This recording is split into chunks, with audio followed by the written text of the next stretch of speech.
AIYW blank. అమ్మ ఇది నేను ఆల్రెడీ ఎగ్జాంపుల్స్ చెప్పేశాను. అఫ్ కోర్స్ ఎగ్జాక్ట్ కాదనుకోండి, జస్ట్ క్వశ్చన్ వైజ్ రాసండి, మీకు అర్థమైపోద్ది. A అంటే 1, I అంటే 9, Y అంటే 25. ఇక్కడ వరకు చెప్పండి మేడం, మీకు ఏమైనా క్లారిటీ వచ్చిందేమో. ఎవడమ్మా వీడు? 1 అంటే 1 స్క్వేర్, 9 అంటే 3 స్క్వేర్, 25 అంటే 5 స్క్వేర్. అంటే నెక్స్ట్ ఇక్కడ ఏముండాలి? 7 స్క్వేర్, 49 ఉంటే ఓకే. అవునా? 49 ఉందో చూద్దామా? 49 పొజిషన్ వాల్యూ ఎంత అంటే నేను ముందే చెప్పాను, ఇది 26 నుంచి 52 మధ్యలో ఉంది కాబట్టి సో శుభ్రంగా 26 లేపారా బాయ్ అని చెప్పాను. అవునా కాదా?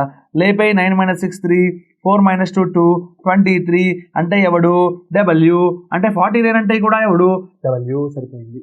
అంటే ఇప్పుడు ఏం చేద్దామమ్మా?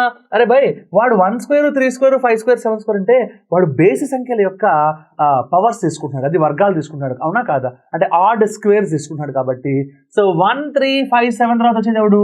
9. అంటే 9 స్క్వేర్ ఎవడు? 81. 81 అనేది 52 దాటిపోయింది కాబట్టి నువ్వేం చేయొచ్చు? 26తో డివైడ్ చేయొచ్చు. 26తో డివైడ్ చేస్తే 26 3s are 78. అంటే రిమైండర్ అంతా 3 అంటే ఎవడు? C. అంటే 81 కూడా ఎవడు? C. అంటే ఆన్సర్ కూడా ఎవడు? C కాదు, జాగ్రత్త, C. So in option C is the answer. ఓకేనా? ఇది చేసే పద్ధతి. ఓకే, అందుకనే బేసిక్స్ పర్ఫెక్ట్ రావాలని చెప్పాను నేను మీకు ముందే. ఓకే.